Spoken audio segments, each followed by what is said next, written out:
どうも、モブです。今回は、水属性パーティーで戦闘するときに、気をつけるべきことについてだよ。それじゃ、早速見ていこ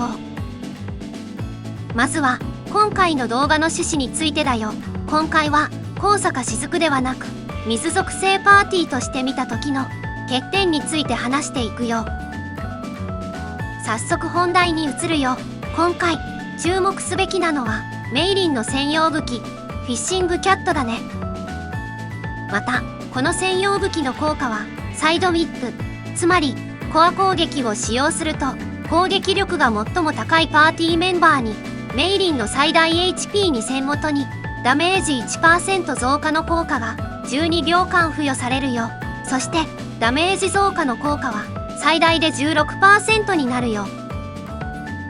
次に、メイリンの専用武器の効果を生かすために、アタッカーの攻撃力を一番高くする必要があるよ。この時、1世代前のパーティーであるアリシアならば攻撃力3勝のハンターであるため、パーティーの中でも攻撃力がずば抜けており、特に気にする必要がなかったよ。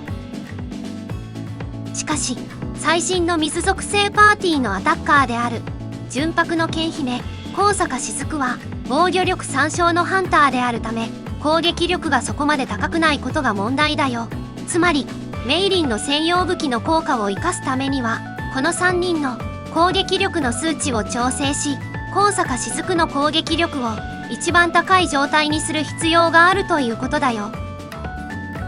次に、その攻撃力の秘密について見ていこう。実は、ハンターモードの場合は、基本的に高坂雫の攻撃力が一番高くなっていることが多いよ。その理由は、バランの残影の力の効果で、戦士の攻撃力が1500も増加しているからだよ。また、メイリンは、ヒーラー、古沢かりんは、レンジャーであるため、バランの残影の力では、攻撃力のサポートがない状態だよ。しかし、ここで注意することがあるよ。今回のアップデートで追加された、ヨグムントの残影の力には、レンジャー、つまり、古沢かりんの攻撃力も増加する効果があるよ。そのため、ハンターモードでも、高坂の攻撃力を調整する必要があるよ。さらに、残影の力は、君主ごとに、サポートする職種に違いがあるため、今後様々な部分で影響が出てきそうだね。また、常に、高坂の攻撃力を、一番高い状態にしなければならない理由として、特定のコンテンツでは、残影の力を編成することができず、攻撃力1500の増加がないからだよ。この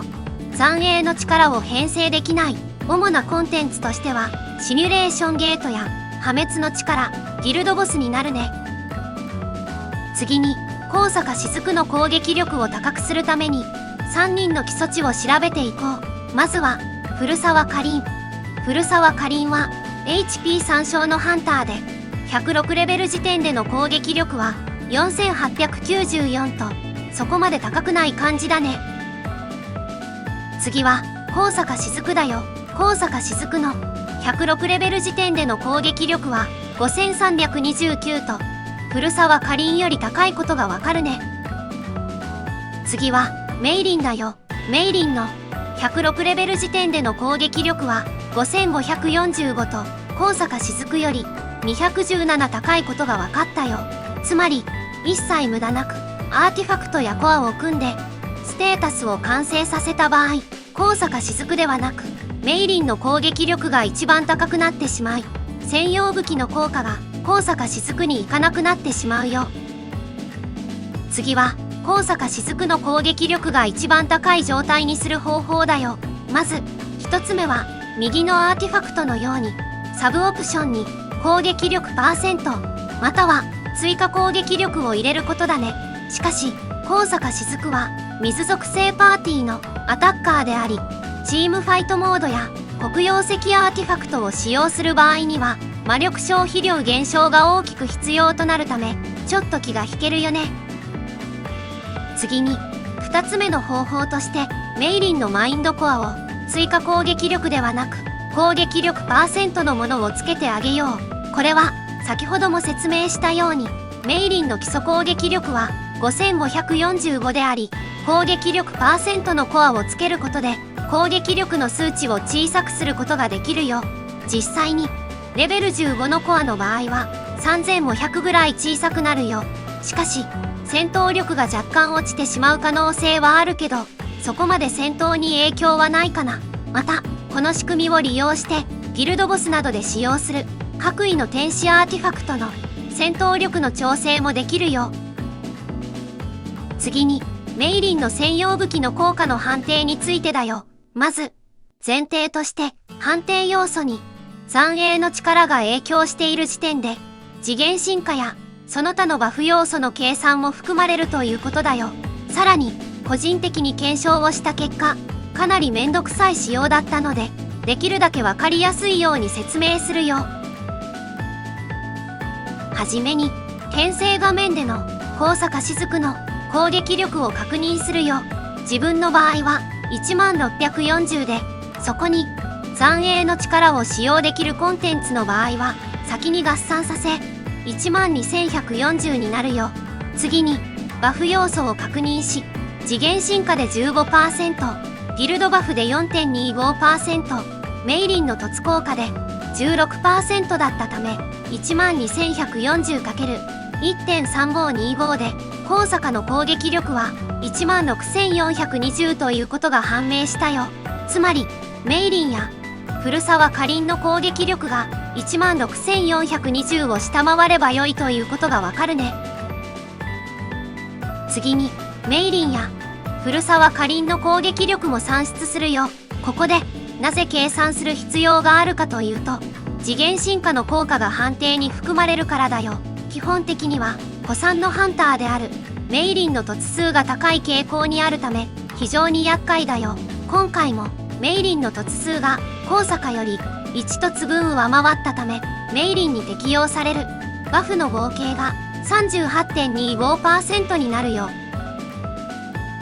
そしてメイリンの編成画面での攻撃力に 1.3825 をかけて高坂の攻撃力16420より低くなれば問題ないはずだけど、実際に検証してみると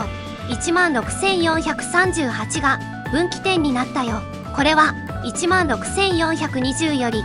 少し高めの数値であるけど、これこそがメイリンの専用武器の判定、攻撃力が最も高いについての真相になるよ。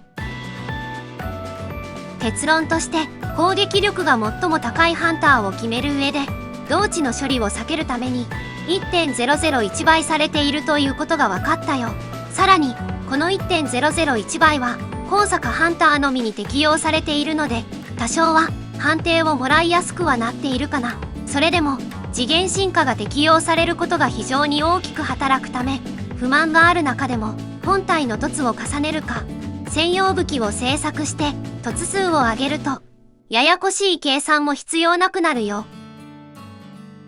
次は簡単にメイリンの専用武器の効果が高坂雫に乗っているか確認する方法について説明するよ。これは専用武器による効果ではなく、一凸効果の猫羊のバフアイコンで確認するよ。猫羊のバフアイコンマークは他のバフ効果と見た目が違うため非常にわかりやすいよ。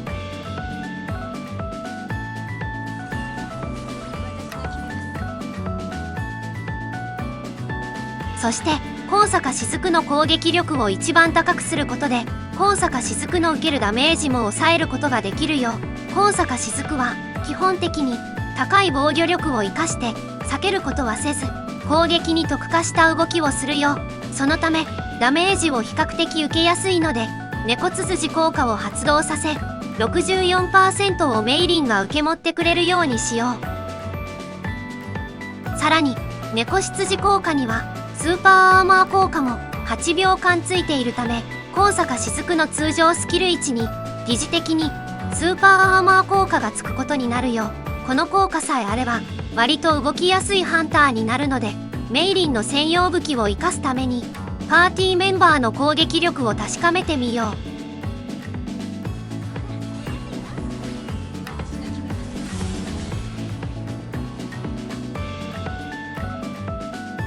今回の動画は以上になるよ。これからもこのチャンネルでは俺あらの動画をたくさん投稿するつもりだよ。よかったらチャンネル登録、高評価、コメントお願いします。